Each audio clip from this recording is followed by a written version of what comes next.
ভাইয়েরা এবং বোনেরা যারা উপস্থিত আছেন,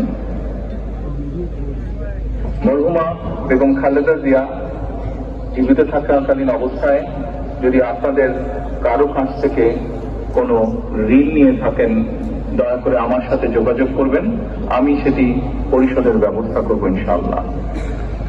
একই সাথে উনি জীবিত থাকাকালীন অবস্থায় ওনার কোনো ব্যবহারে, ওনার কোনো কথায় যদি কেউ আঘাত পেয়ে থাকেন, তাহলে মরহুমার পক্ষ থেকে আমি আপনাদের কাছে ক্ষমা প্রার্থী। দোয়া করবেন আল্লাহ তাআলা যাতে ওনাকে বেহেশত দান করেন। আসসালামু আলাইকুম। আসসালামু আলাইকুম।